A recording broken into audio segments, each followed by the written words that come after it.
The courtroom went silent the moment the judge asked the bailiff to play the second recording. Not the edited one, the real one. And the man in the expensive suit, who had spent 3 days calling Evelyn Marsh a confused, unstable elderly woman, stopped writing on his legal pad and did not pick it up again. But that part comes later. Evelyn Marsh was 64 years old and had not been inside a law office in 31 years. The last time, she had signed papers releasing the patent rights to a software architecture system she had designed in her living room over 18 months. Working nights after her children went to sleep, surviving on instant coffee, and the particular stubbornness of a woman who had been told her entire life that she wasn't quite right for the room she was standing in. She signed those papers because the man across the table was her husband's business partner, and because her husband had already signed his, and because she trusted people back then in a way she no longer did. She got nothing from the deal. The system became the backbone of a logistics platform that was eventually acquired for $340 million. She got nothing from that either. By the time the acquisition happened, her husband was gone, her daughter was in college, and Evelyn was living in a 2-bedroom house in Millhaven, Georgia, a town 15 miles outside Augusta, where the main street had 3 empty storefronts and a gas station that closed on Sundays. She worked as a file clerk at a regional insurance company. She took the bus because her car had a transmission problem she couldn't afford to fix. She wore the same 3 cardigans in rotation and kept her silver hair cut short because she didn't have time for anything else. If you passed her in the break room, you would not think, "There goes a woman who once held a provisional patent and presented a working prototype to a room of venture capitalists at 31 years old." You would think, quiet, small, forgettable. That was the thing about Evelyn Marsh. The world had spent 30 years deciding she was forgettable, and she had spent 30 years letting it, until her grandson showed up at her door on a Tuesday evening with a backpack and no explanation. His name was Theo. 16 years old, tall, skinny, the kind of quiet that isn't peaceful but loaded, like a room right before a storm. He stood on her porch with his backpack and a bruise along his jawline that he tried to angle away from the light. She opened the door wider without a word. He sat at her kitchen table and didn't eat anything. He moved the food around his plate. Evelyn sat across from him and waited. She had always been good at waiting. Finally, he said, "They kicked me out of the program." She set down her fork. "Which program?" "The coding one. At Meridian Tech." He looked at the table. "Mr. Stahl said I wasn't a good fit." Meridian Tech Solutions was a mid-sized software firm that ran a youth apprenticeship program every summer, pairing high school students with junior developers for 8 weeks of real project work. Competitive. Selective. Theo had applied 3 times before they accepted him. He had shown Evelyn the acceptance letter the way other kids show their parents' report cards, with both hands, standing up straight. "Did he say why?" Evelyn asked. Theo's jaw tightened. "He didn't need to, Grandma." She understood. She had always understood that particular silence. She sat with him until he fell asleep on her couch. Then she went to her bedroom, opened the closet, and moved aside the winter coats. Behind them, on the top shelf, was a cardboard box sealed with packing tape. She stood on her step stool and brought it down. She set it on the bed and looked at it for a long time before she opened it. Inside were manila folders, a thick binder, a portable hard drive, old enough to be almost archaeological, and underneath all of it, a single laminated page from a trade publication dated 1993. The headline read, "The Architecture Nobody Saw Coming: How One Woman's Living Room Became Silicon Valley's Blueprint." The article had her name in the second paragraph. It had been published 4 months after she signed those papers. She had read it 11 times in the year it came out, each time looking for something she couldn't name. Some acknowledgement that what she had built was real, that she had been real. She hadn't opened the box since 2001. She put it back on the shelf. She went to the living room, checked that Theo was breathing, and then sat in her chair by the window and thought for a very long time. In the morning, she made him breakfast. After he left, She called the number on the Meridian Tech website.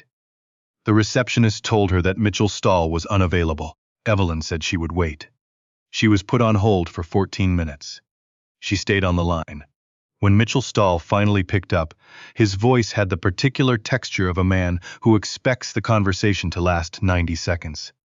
"This is Mitch. What can I do for you? My name is Evelyn Marsh. My grandson Theo was enrolled in your apprenticeship program.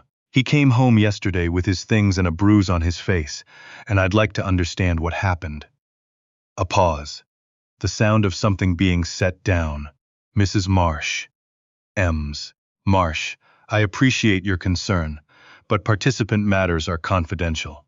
I'm not really in a position to." He paid the program fee. He signed the Code of Conduct agreement.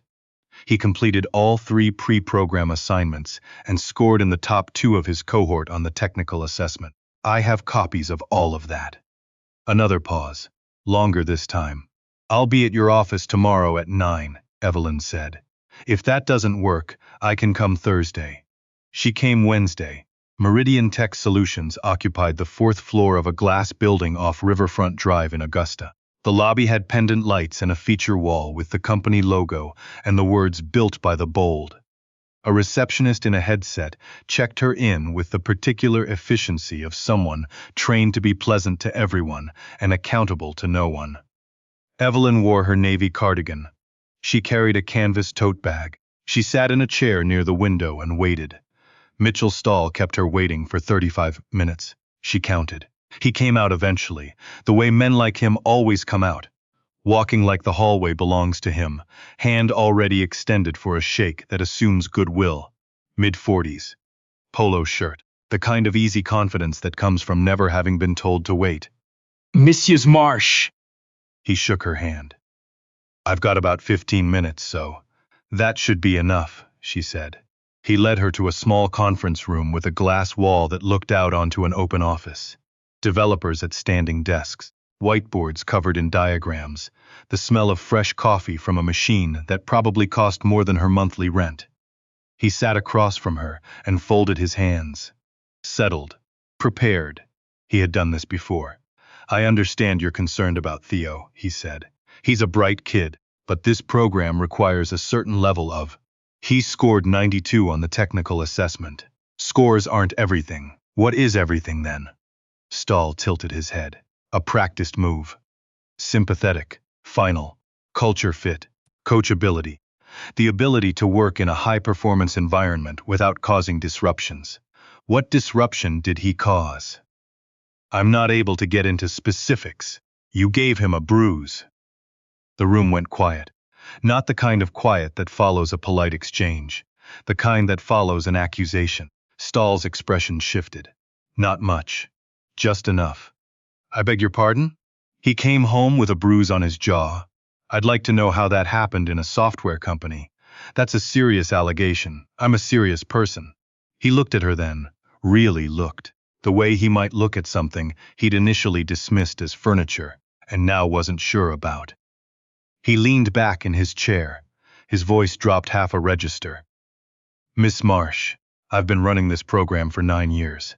I have relationships with every major tech employer in this region. I have a board of directors, a legal team, and 200 applications for 12 spots every summer. One kid who couldn't keep up with the cohort doesn't change any of that." He let the silence sit. "And one grandmother who drove up from wherever to ask questions isn't going to change it either." From the open office behind the glass wall, 2 junior developers had stopped looking at their screens. They were watching. Evelyn did not look at them.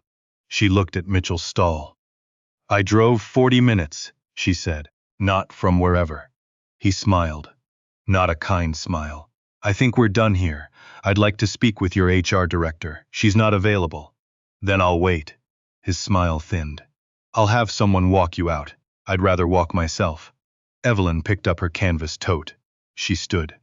"I'll be back Thursday, and if the answer is the same on Thursday, I'll be back the Thursday after that."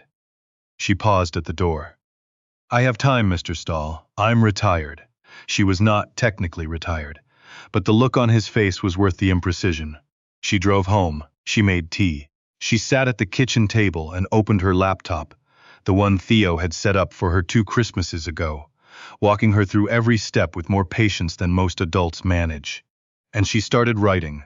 Not a complaint letter. Not an angry email. Something she hadn't written in 30 years.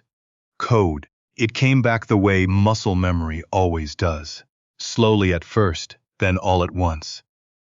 Her fingers found the patterns before her brain had finished remembering them. She worked for 4 hours without stopping. When she finally looked up, it was past midnight.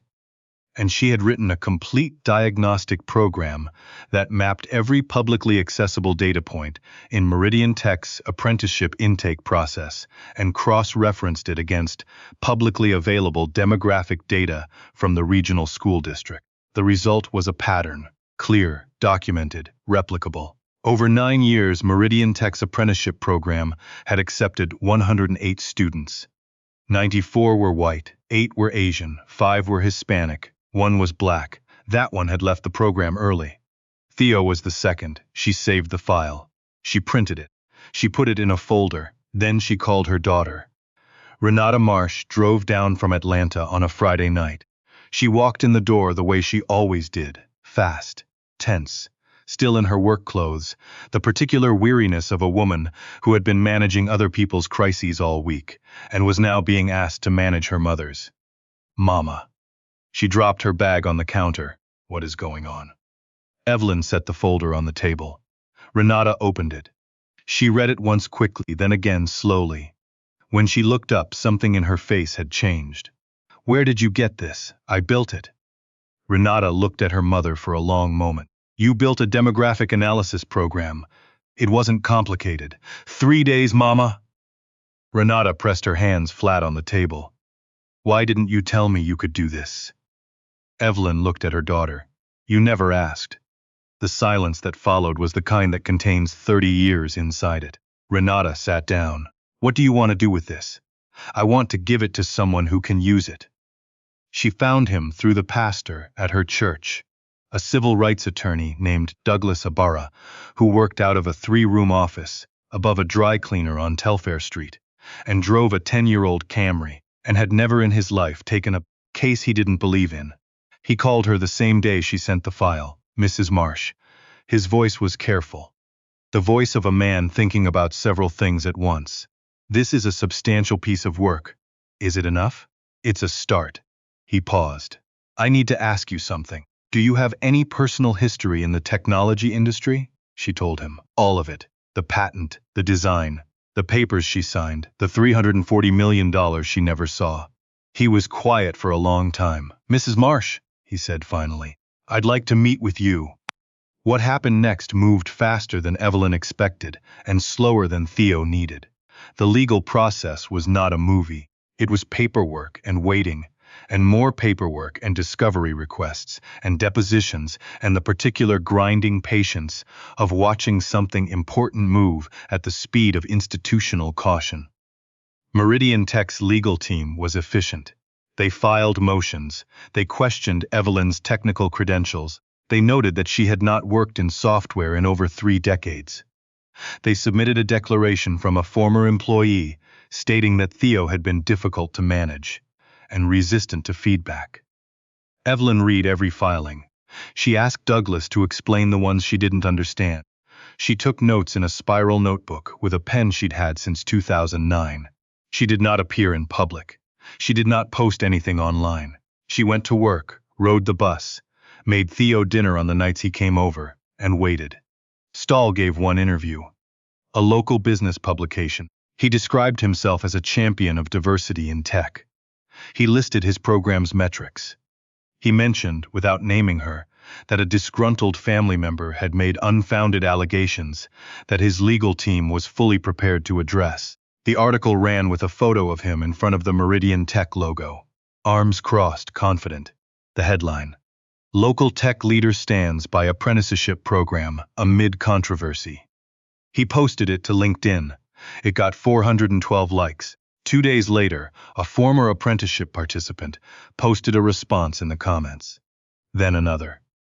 Then a third from someone who had interviewed for the program and been told verbatim that they didn't quite fit the culture. The comments were screenshot. The screenshots were shared. A technology journalist in Atlanta picked up the thread. By the time the journalist called Douglas Ibarra's office for comment, there were 11 former participants on record. Evelyn learned about this the same way she learned about most things. Slowly, through Theo, who showed her his phone over dinner, with the particular intensity of a teenager who has watched something he cares about begin to move in the right direction. "Are you worried?" he asked her. She looked at the phone, at the comments, at the 11 names beneath them. "No," she said, and meant it. The hearing was held on a Monday morning in a conference room at the Augusta Judicial Center, before a mediator named Constance Webb, who had been doing this work for 22 years and had the focused stillness of someone who has heard every variety of human dishonesty and stopped being surprised by any of it. Stahl's legal team had 3 attorneys and a technical consultant. They had submitted 32 pages of documentation arguing that the program's selection process was merit-based, that Theo's removal had been justified by behavioral concerns, and that Evelyn's statistical analysis was the work of an amateur with no standing. Douglas Ibarra had a legal pad, a laptop, and the folder. He called Evelyn to speak first. She sat straight. She answered every question fully and without elaboration. She did not cry. She did not perform. She spoke the way she had always spoken. Quietly, precisely with the cadence of someone who has thought carefully about every word before it leaves her mouth. Stahl's attorney, a man named Preston Gould, cross-examined her with the calibrated condescension of someone who had already decided what she was. "Ms. Marsh, you haven't worked in software development in over 30 years. Is that correct?" "That's correct." "So your technical expertise, as you've characterized it, is based on work you did prior to 1993. And the 3 days I spent last month building the analysis you've been trying to discredit for 6 weeks. Gould paused. "Just briefly, the program you allege demonstrates a pattern of discrimination.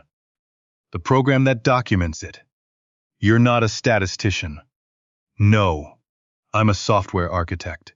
The statistics were straightforward. The architecture was the interesting part." From the corner of the room, Constance Webb looked up from her notepad. She said nothing, but she looked. Douglas then submitted Exhibit 12, a certified copy of the 1993 trade article. The original provisional patent documentation, retrieved through a federal records request, and a technical analysis from a professor at Georgia Tech who had reviewed Evelyn's demographic program and described it, in writing, as sophisticated, methodologically sound, and notably efficient in its construction. Gould objected to the patent documentation as irrelevant. Douglas said quietly, "It goes to credibility, Your Honor. The opposing team has spent 6 weeks calling my client an amateur. I'd like the record to reflect who she actually is." Constance Webb allowed it. Then Douglas said, "I have one final exhibit. Last week my office received an anonymous submission, an audio recording from inside the Meridian Tech conference room on the day Ms. Marsh came to speak with Mr. Stahl." The room changed, not loudly, the way air changes before weather.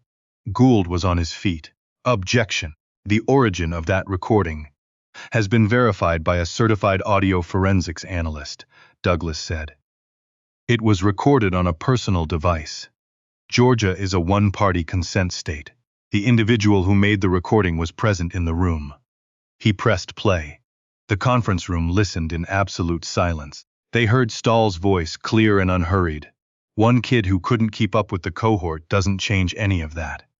And one grandmother who drove up from wherever to ask questions isn't going to change it either." They heard Evelyn's voice. "I drove 40 minutes. Not from wherever." They heard the door. Then nothing. Then, a moment later, still on the recording, Stahl's voice again, talking to someone else, not knowing the device was still running. "Handle it. She's nobody. File clerk from some nowhere town. She'll go away." The recording ended. Constance Webb set down her pen. She looked at Preston Gould for a long moment. Then she looked at Mitchell Stahl. Stahl was looking at the table. The confident posture was gone. In its place was something smaller and more honest. Constance Webb spoke carefully. I want to be clear that the conduct documented in this recording, in combination with the statistical pattern submitted by the complainant, presents a compelling basis for a finding of systemic discriminatory practice. I'm also noting that the behavioral documentation submitted to justify the termination of the minor participant contains no specific incidents, no dates, and no signatures. A deficiency that should have been caught in discovery. She closed her folder. I'll have my recommendation to both parties within 10 days, but I'll say now that I expect Meridian Tech's legal team to come to the table, prepared to discuss remediation. She adjourned the session. Stahl's attorney leaned close to him. Whatever he said made Stahl close his eyes. Evelyn stood. She picked up her canvas tote. She turned to Douglas. That recording, she said quietly. Who sent it? Douglas allowed himself a small, careful smile. One of the developers who was watching through the glass wall. Said he'd been waiting for a reason to leave for 8 months. Figured this was it. Outside in the hallway, Renata was waiting, and beside her, taller than Evelyn remembered, was Theo. He didn't say anything. He just looked at her. She looked back. You okay? He asked. I've been okay, she said, for a long time. People just weren't paying attention. He laughed. A short, surprised sound, and she realized it was the first time she had heard him laugh since before any of this happened. Constance Webb's recommendation came 9 days later. Meridian Tech was directed to reinstate Theo, with back credit for the sessions he had missed, to commission an independent audit of the program's selection process going back 5 years, to establish a formal anti-discrimination policy with external oversight, and to offer Evelyn Marsh a formal written acknowledgement of the harms documented in the complaint. Mitchell Stahl resigned before the recommendation was made public. His LinkedIn went quiet. The business publication that had run his confident photo updated their article with a brief note at the bottom. The developer who had sent the recording gave a statement to the technology journalist in Atlanta. The story ran on a Thursday. By Friday, it had been picked up by 3 national outlets. Evelyn did not give interviews. She read the coverage at her kitchen table with her reading glasses on the chain around her neck and a cup of tea going cold beside her laptop. Theo went back to the program the following Monday. He sat at a standing desk in the open office and wrote code for 8 weeks. He did not have trouble keeping up. He finished the summer, having built a functional inventory tracking module that the company's junior developers ended up adopting as a base for a larger project. On the last day of the program, his supervisor, not Stahl, who was gone, a woman named Carla Fontaine, who had joined from another firm midsummer and had, from all accounts, no patience for what she'd walked into, called him into her office. You want to intern here next year? She asked. He looked at her. Full-time? Paid, yes. He texted Evelyn from the parking lot. 3 words. She said yes. Evelyn was on the bus when the text came through. She read it once. Then she looked out the window at the strip of Georgia highway going by in the afternoon heat, and she held the phone in her lap and felt something she hadn't felt in a very long time. Not victory, not vindication. Something quieter and more durable. She felt seen. That night, Renata came for dinner. Douglas came too, and brought a bottle of wine he clearly hadn't known how to choose, because the label had a sunset on it, and the cardigan she was wearing probably cost more than it. They ate at the kitchen table. They talked for 3 hours. Renata laughed loud enough to startle the neighbor's dog. At some point after dinner, Theo went to Evelyn's closet without being asked and brought the cardboard box down from the shelf. "Grandma," he said, setting it on the table. "Can I look?" She nodded. He went through the folders slowly. He held the laminated trade article under the light. He read it all the way through. When he got to her name in the second paragraph, he stopped. He looked up at her. "Why didn't you ever tell me?" he asked. She thought about that for a moment. "Because it felt like a different life," she said. "And I suppose I wasn't sure it was worth bringing into this one."